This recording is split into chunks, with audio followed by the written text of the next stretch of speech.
ये जो last class में पढ़ा था उसको हल्का सा रिवाइज कर लें। लास्ट क्लास में हमने ईआर डायग्राम की बात करना चालू किया था, हमने एनालिसिस मॉडलिंग की बात करना चालू किया था। एनालिसिस मॉडलिंग के अंदर हमने कहा था डेटा मॉडल्स अपने होते हैं, फंक्शनल मॉडल्स होते हैं, बिहेवियरल मॉडल्स होते हैं। डेटा मॉडल के अंदर हमने ईआर डायग्राम की बात की, फंक्शनल मॉडल के अंदर हमने डीएफडी की बात की, और बिहेवियरल मॉडल के अंदर हम स्टेट डायग्राम, इवेंट ड्रिवन की बात कर रहे थे। तो सबसे पहले हमने बात स्टार्ट की थी डेटा मॉडल की। डेटा मॉडल के अंदर हमने ईआर डायग्राम की बात की थी। ईआर डायग्राम के लिए हमने कहा था कि ईआर डायग्राम के बारे में हमने कहा था कि बेसिकली जब हमें डेटा डिज़ाइन करना होता है तो हम ईआर डायग्राम की बात करते हैं। ईआर डायग्राम के थ्रू हम डेटा को डिज़ाइन करते हैं, हम टेबल्स को डिसाइड करते हैं कौन कौन सी टेबल्स बनेंगी, टेबल्स के अंदर कौन कौन से एट्रीब्यूट्स होंगे, किस टाइप के होंगे, ये तमाम बातें अपन ईआर डायग्राम के अंदर कर रहे थे। ईआर डायग्राम के बारे में जब हमने बात की,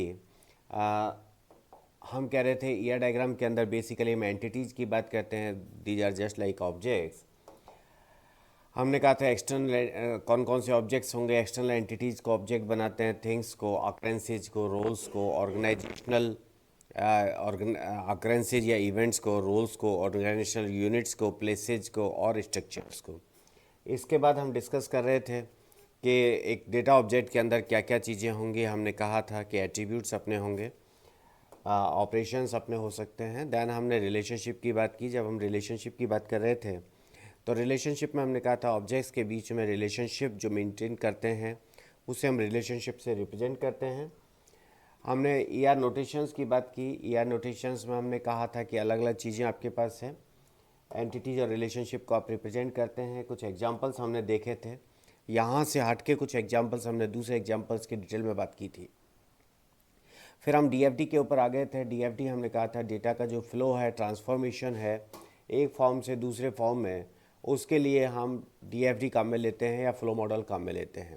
हमने कहा था जैसे अपना कंप्यूटर बेस्ड सिस्टम है, इसमें आपने कोई इनपुट दिया और ये आउटपुट जनरेट कर रहा है, ये आपका कंप्यूटर बेस्ड सिस्टम है जिसमें फ्लो मॉडल की हम बात करते हैं।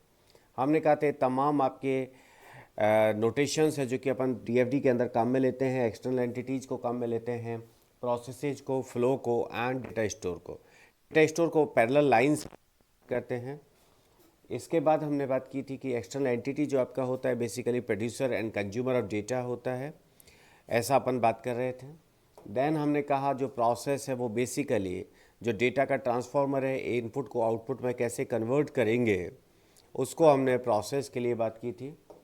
देन हम बात कर रहे थे डेटा फ्लो की। बेसिकली जो फ्लो आपका हो रहा है एक प्रोसेस से दूसरे प्रोसेस में, या प्रोसेस से एक्सटर्नल एंटिटीज़ की तरफ या डेटा स्टोर की तरफ जो डेटा हमारा फ्लो हो रहा है उसको हम फ्लो लाइन से, एरो वाली लाइन से रिप्रेजेंट करते हैं।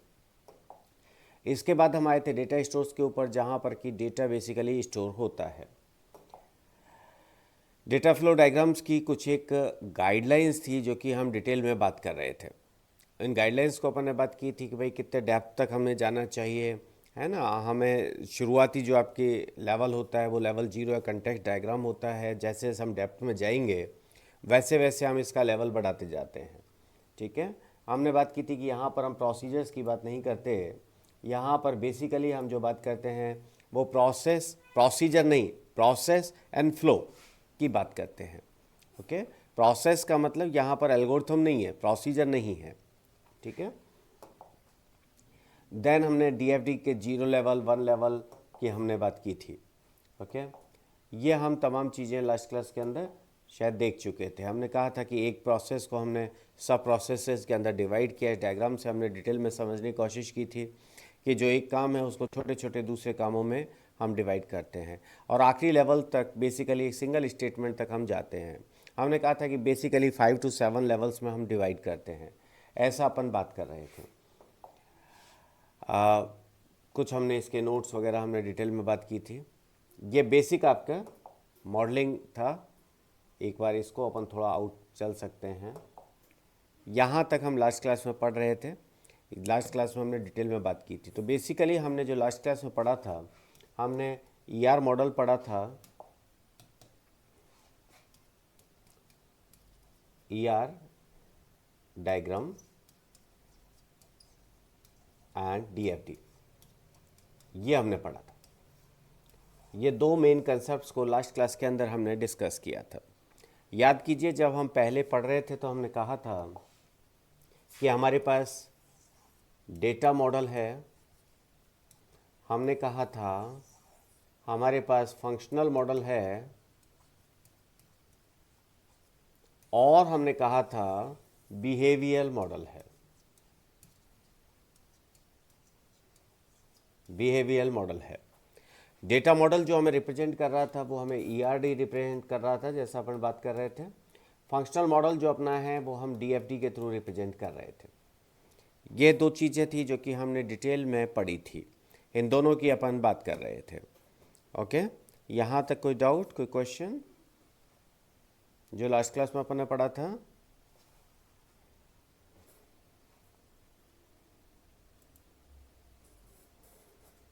सूर्यभान जी, योगेश जी, कौशलेंद्र जी, मनोज जी, विजय जी, मनीष जी, राज जी, मेघा हजारों सालों के बाद दिखे हो, एंड कंपनी।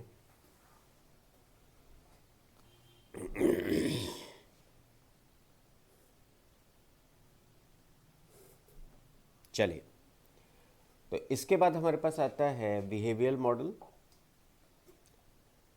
जिसमें कि हम बिहेवियरल मॉडल के अंदर किसकी बात करते हैं? प्रोसेस स्पेसिफिकेशन की बात भी करते हैं।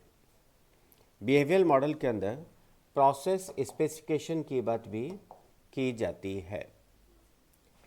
बेसिकली हम क्या कह रहे हैं कि we are working on outside world, this is our system, our application, our software. Outside world से कोई इवेंट अकर होगा, उस इवेंट पर मेरी एप्लीकेशन किसी तरीके से बिहेव करेगी, और बिहेव करने के बाद वो कैसी दिखेगी, किस स्टेट में होगी, उसके लिए हम बिहेवियरल मॉडल की बात करते हैं। बिहेवियरल मॉडल हमें क्या बता रहा है? ये अक्सर हम कंफ्यूज होते हैं, ध्यान रखिए कि भाई कौन सा डेटा मॉडल है, कौन सा फंक्शनल मॉडल है, कौन सा बिहेवियरल मॉडल है। तो इस डायग्राम से आपको ये समझना होगा कि बिहेवियरल मॉडल से क्या मतलब है। बिहेवियरल मॉडल से हमारा मतलब है जो कि आउटसाइड वर्ल्ड के इवेंट पर बिहेव करे और उसे रिप्रेजेंट किया जाए। आप एटीएम मशीन के ऊपर गए, आपने अपना कार्ड इंसर्ट किया, आपने आउटसाइड वर्ल्ड मतलब एक्सटर्नल एंटिटी हैं आपने अपना कार्ड इंसर्ट किया। कार्ड इंसर्ट करने पर आपका एटीएम कैसे बिहेव करेगा, आपका जो सॉफ्टवेयर है जो एटीएम मशीन के ऊपर लगा हुआ है वो कैसे बिहेव करेगा, वो किस स्टेट में आएगा, ये आपका बिहेवियरल मॉडल बताएगा। जैसे आपने कार्ड इंसर्ट किया, now your application will get activate, और एप्लीकेशन आपकी क्या करेगी? आप कहेंगे एंटर योर पिन, या आपको कुछ ऑप्शंस दिखाएगा। That's a separate event.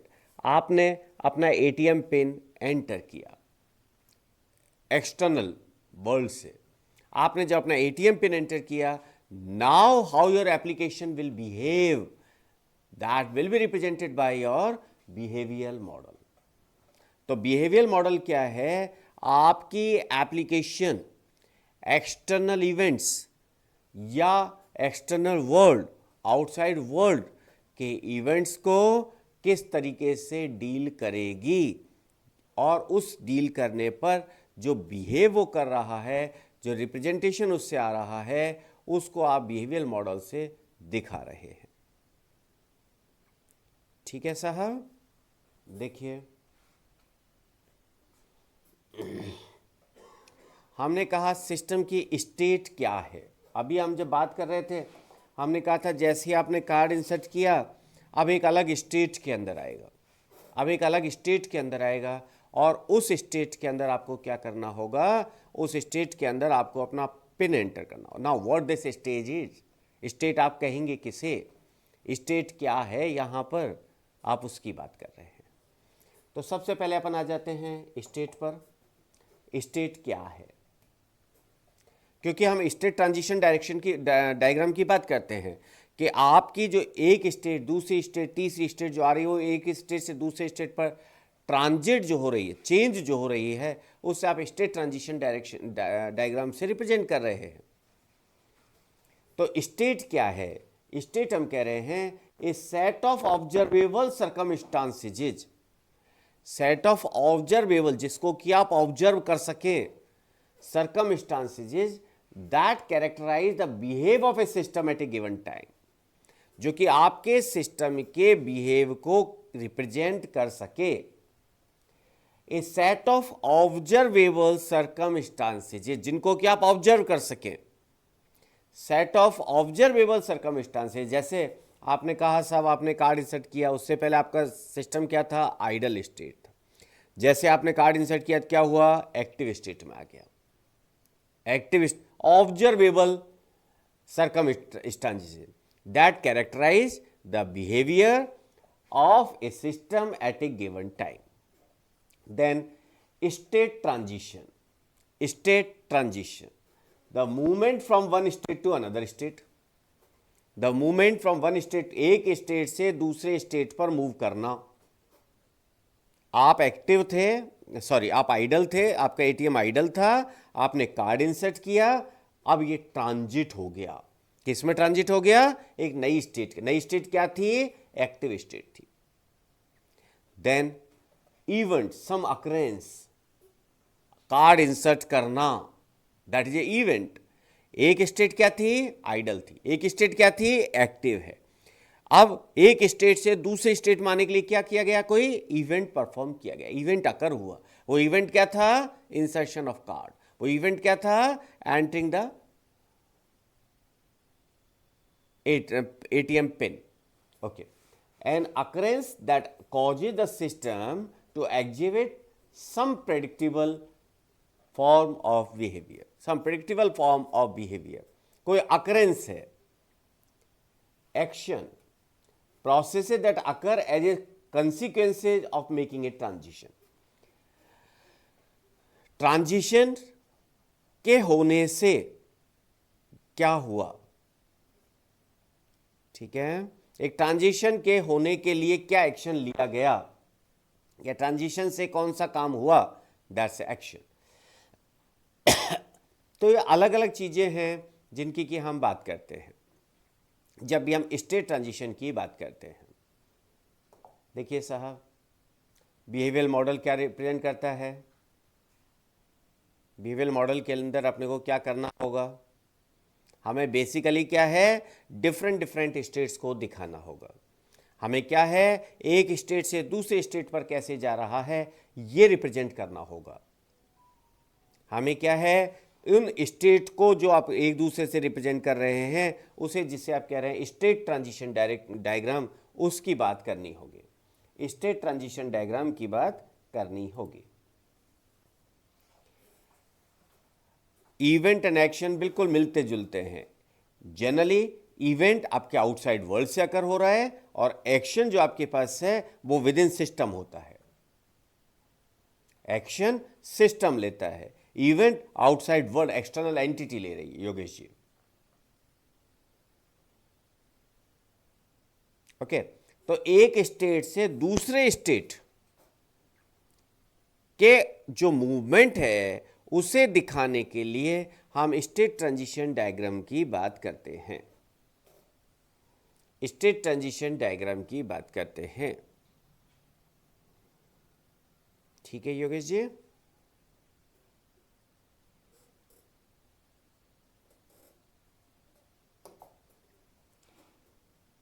तो हम क्या कह रहे हैं, देखिए योगेश जी, डायग्राम से आपको शायद और क्लियर होगा। एक स्टेट आपके पास है, आप दूसरे स्टेट में आ रहे हैं। हमने कहा इवेंट कॉजिंग ट्रांजेक्शन, किस इवेंट पर ट्रांजैक्शन कॉज कर रहा है और इस इवेंट पर कौन सा एक्शन अकर हो रहा है, और इस इवेंट पर कौन सा एक्शन अकर हो रहा है।